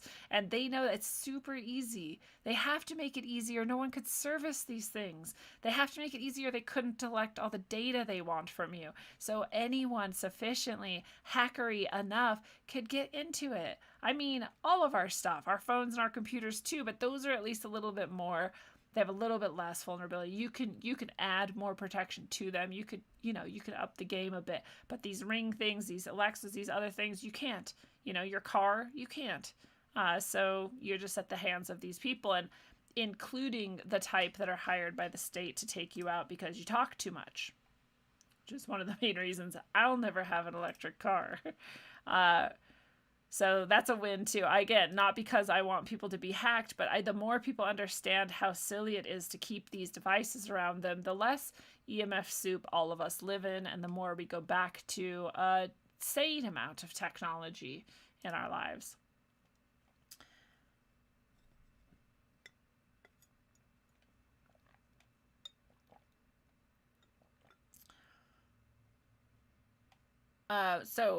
Activist post again. Researchers propose, this is a big win, cheap and relatively easy disposal method for what's called forever chemicals. These forever chemicals are pretty dangerous, and the EPA even are taking aggressive action to start protecting Americans from them. These are PFAS, or they're also called forever chemicals. So there's a simple remedy. Researchers are describing a novel method of breaking down these PFAs safely and cheaply. and this is recent, this is just a couple days old. Scientists know them as poly and perfluoroalkyl substances, or PFAs. Everyday folk now know them as forever chemicals. However you refer to them, these chemicals, resistant to liquid and heat and used in everyday products from cosmetics to paint to paper to food packaging, are toxic at certain levels, and as their nickname suggests, nearly impossible to eliminate. You know, they would be, because there's two ways that nature tends to get rid of things, and it's water and heat. So if you make something resistant to those things, you're giving yourself a problem. So these forever chemicals are in a lot of things we use. They have a very strong fluorine and carbon bond that keeps them from breaking down naturally, meaning more and more are accumulating in the environment, including in our drinking water. So they are using this cheap and relatively easy method, thank God, to start to break those down. So hopefully we'll be using that and have a little bit less in our environment. Here's what's really interesting to me. This process uses a mixture, they say, of water and dipolar aprotic solvent, dimethyl sulfoxide. This is DMSO. DMSO I've been using for, I want to say, I don't know how many years now that I'm thinking. I'm real bad with time, you may remember. So I want to say 6 or 8 years or something. Anyway, I've been using it for deep body pain. So like bone pain and really deep muscle tissue pain that, you know, the other things you might use that are natural to get rid of that. I'm not thinking of any of them right now because I stopped using them because I use DMSO now. Anyway, I use it for that. And I also just use it sometimes as a lotion, which, you know, the mainstream will tell you you're not supposed to do. But if you're a fan of, you're all thinking her name, Amanda. I suck so bad at names. She's been on the show a long time ago. She got big and everyone liked her DMSO. She takes it and suggests that you take it internally. Anyway, then you know about DMSO and how good it can be. Or if you found it before then, like me, and you have been using it, then you know how effective it can be. It can also be really effective with burns and scrapes and cuts. So it's a really amazing substance. And yeah, it is a great carrier. And, you know, they make one that's, I love that people are just like, she's great, but no one will tell me her name. Oh, Amanda Vollmer. Yeah, thank you. So I got the name right. I just forgot her last name. So she was a great interview on Rogueways. This is like 2 years ago. I want to say you can go back. You can just search for Rogueways and Amanda Vollmer if you're interested. And she understood the power of it as well. And so she has some other applications of it that can be really helpful. Well, they're using DMSO in this process to get rid of these forever chemicals, which is cool. They defluorinate carbon atoms at a low boil, leaving carbon and inorganic fluoride, which researchers describe as benign on their own. It was hastened with an addition of sodium hydroxide, the chemical in lye. So it's basically lye, water, and fluoride. Inorganic fluoride at a low boil can get rid of these chemicals. There's other methods, but they're more expensive, higher energy, and, you know, just not as easy. So this is just a really big win. We've got hope for this. If you were worried about PFAs, then you have some hope there, and I love that. I love when we find simple ways like this, and I always hope, you know, that those researchers and that study and these become more mainstream, because I know there's a lot that sometimes get squashed because they want us to die from chemicals, but sometimes we win, and this is one of them. Who knows if we even care about this, you know, because there's so many questions that have to be answered before you could care. And one of them is space even real or as described? And what's actually going out there? And do we even have, you know, these telescopes and these things that we send out supposedly into space that send us back these images? Are any of those images real? And is any of this shit actually fucking happening? And generally, most of the time I say, no. Whatever space is, it hasn't been described correctly. I don't know if we've genuinely ever sent anything into space. I definitely know that the pictures they send back aren't quote unquote real, because they even say that themselves, that they computer animate things based on the data that they get back. So given all of that, we do know that they, being the mainstream materialist scientists, are pretty much just pretend like it's an absolute given that the Big Bang happened. And this purports to say that based on their own data and images they are releasing, that the Big Bang didn't happen. The one thing that I like about this and why I count it as a win is because, instead of saying there was this moment of creation and the universe has been expanding and stuff, since then it says, no, this has all always existed and it always will. And I love that, because that's actually the truth. Whatever the Big Bang is, I've always been like, well, there could be something they call a Big Bang, and it could be kind of like how this specific region like exploded out of a white hole or something. I don't know. I don't really care. But I know that everything has always existed and that everything always will. And so I'm not too worried about it. I shouldn't say always, but it wasn't that far, into my life where that was like a pretty obvious seeming to me.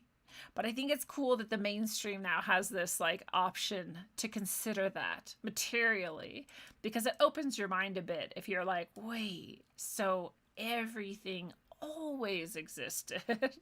And if you go back to the Kybalion and the things that we kind of cover in Middle Path more often on Thursday nights, if you're a supporter getting that exclusive content, then this is also an esoteric truth, that everything has always existed. It's not saying it's always existed in this form. In fact, another side of the Kybalion is saying everything always changes, nothing stays the same, and that's just the end of the story.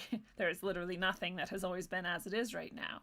But that everything, all, has always been all.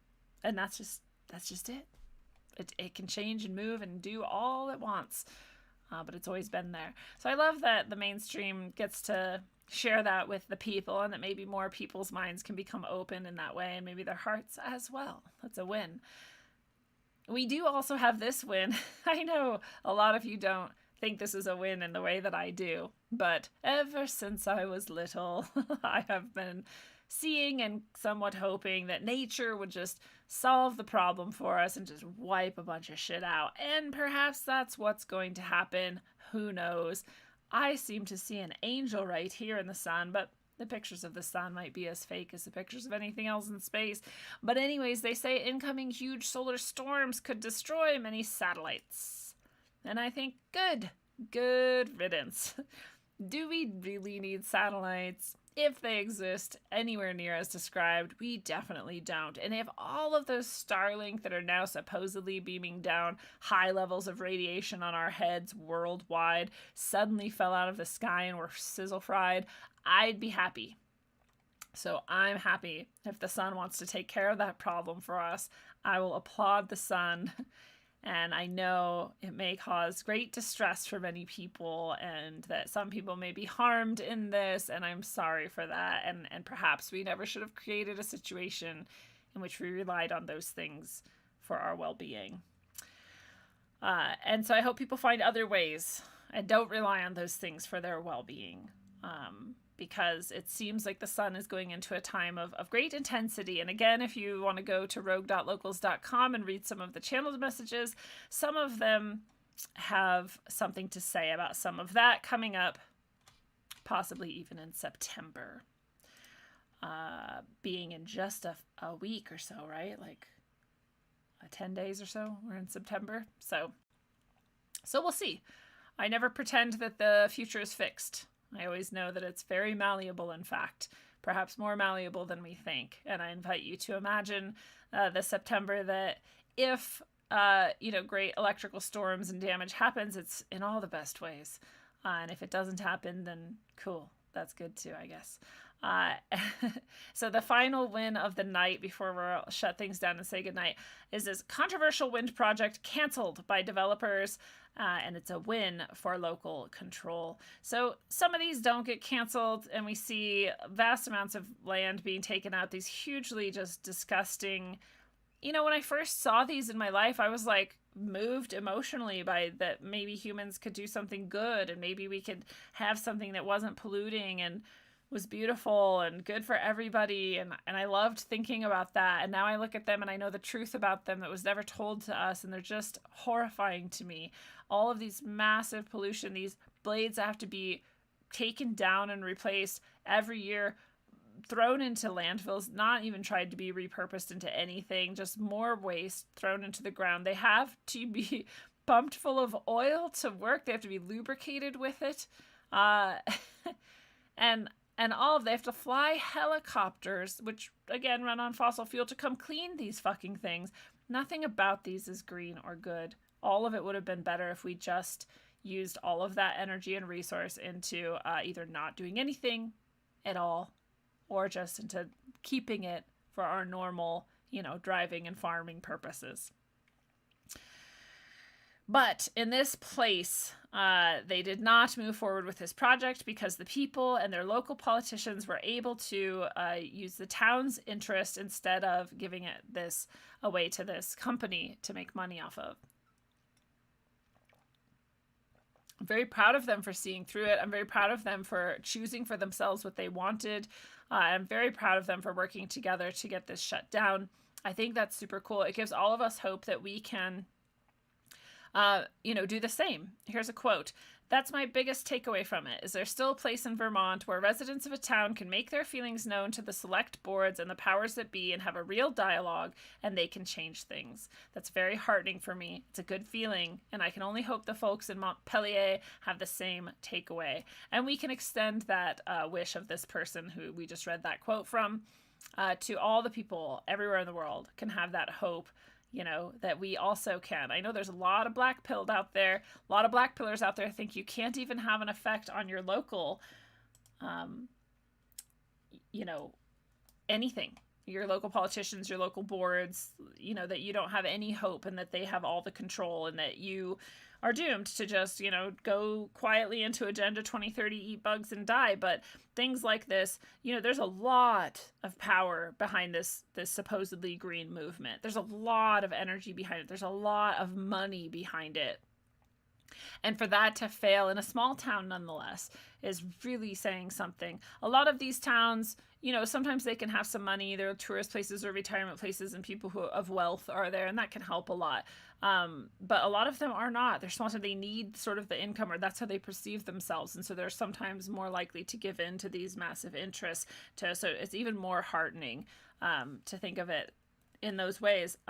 We're not powerless. We're never powerless. It feels that way at the largest levels, but the largest levels also have the least amount of actual control over us. If you really think about it, all we'd have to do is just abolish, for example, the Department of Education, and poof, we don't have any more standardized tests. The end. It's a simple fix. And you lose nothing and you gain a lot. And a lot of that highest level is kind of like that. It's like, there's nothing you even really do or have to do with my life. Like, it'd be real easy for me and the people in this city or this town to just say, nah, we don't need that anymore. We don't want you anymore, and stop. In fact, even if some of these federal level departments, again, like the Department of Education, did stay, you can still say as a state, especially, no, we don't want your money. So therefore we don't have to follow your rules. States' rights, smaller towns, cities, those types of places, that level of power, these are all the places where we actually can still have an effect, and they know it. And that's why the Schwabs and Soroses of the world fund the races there, and they get people even on school boards, even in, little tiny like mayorships and things, because they know that that's actually where we still have the power. So while we still have the power there are midterms coming up, and I know a lot of people, it's very fashionable to not vote at all, because if you vote, you're somehow giving your consent away. Well, I do this really simple spiritual thing, and I say, I'm going to vote in case it helps my fellow people and me in this town, this city, or this place to have some level of comfort or control. And I'm going to spiritually acknowledge no one gets to rule me. I rule myself. And that's true. So the end. I'm not going to pretend like some motherfucker gets to take control over my soul or my consciousness because of a piece of paper I wrote an X on. Like, that's not how that works. So I know some people feel that way. I respect your choice. I would just like people to consider that perhaps you can vote and not give your soul away at the same time, especially in those local sorts of races. And if you don't, cool. I know people are going to be like, I knew she was a fucking bootlicker or whatever bullshit, because people are like too stupid to think sometimes, and that's okay. but just consider it. You know, we see these wins over and over again. We see certain people elected that actually are real people and seem cool. And sometimes they're real people and they're still dumb, but you know, at least they're not controlled by some fucking corporation or whatever. Like, it's still a win. So I'm cool with, you know, throwing a piece of paper in an envelope if it might mean that I have, you know, less toxins in my environment or more local personal control over what might happen. It's worth it to me, but I'll shut up about it because I do respect everybody's choice to do whatever the fuck they want, and I don't really care. I just like to present the possibility, you know, for those people out there who are like, I don't know, maybe, who knows. So it's been super nice hanging out with you guys. I do want to read through the chat, but I'm really tired. Tomorrow's my last day of sort of like work stuff, and then I get to go on this vacation. I've been working really hard the past week or so, and so I'm going to go take a rest. I love you all so much. I am going to miss you genuinely. I love doing live streams with you all. I love your participation. I love your comments. I love your support. I love your sharing with other people. I'm so grateful for all of the people who choose to go to rogueways.org and do one-on-one sessions or grab something from the shop or just find your way to support the show. It just means the world to me, and we keep growing and keep being able to do this because of you. And I'll definitely be in touch, like I said, throughout this vacation. I know you'll enjoy, again, those recorded episodes that are coming. There's so many good ones. They're just so good. I'm so excited for you. And we'll be back with the lives when I get back. And until then, travel well, aim for balance, and always look inside first.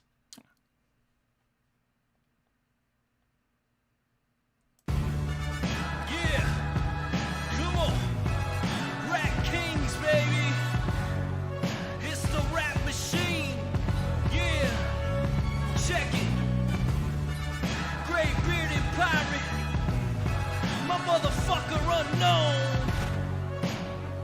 Yeah, come on. In the place with my fist up, meaning I resist the bullshit that they feed us and lead us. This is just a part of the process, man. Just watch this, cause this shit's about to get crazy like a mosh pit. We lost it, toss it, let's start it again. Cause now with technology, with smarter men and women, this is the beginning, not the end. If this is the message of hope that I send, look on your TV, it's a culture of death. They'll keep on lying to the very last breath. We keep on striving and spreading the truth. It's hard to survive in this world for the youth. The door is closed, the old world is dead. Let's have an age of understanding instead. I'll include you and you include me. Let's see what we can build with some positivity. Let's go, you're moving too slow. Let me see your hands if you know what I know. Come on.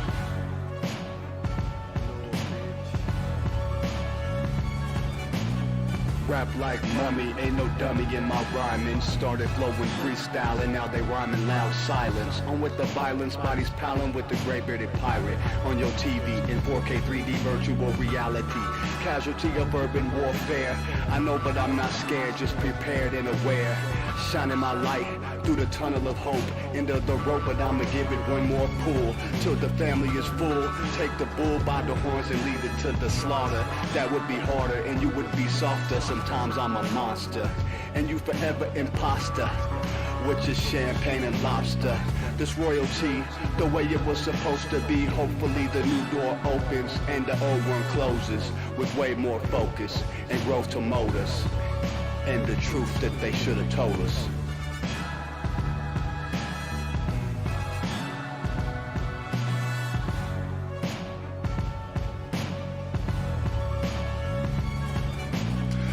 To them screens, it's a plot to drop the IQ. Fighting amongst each other over rulers that don't like you. Prefer us trapped in melancholy with the wood wands of holly. Suggestions that a flicker rate to camouflage the folly. Attempted mental robbery, executed sloppily. The paupers see this mockery and walk the talk with me. Put the hands up to touch the Akasha, cause you know deep down there's something bigger than your wallet.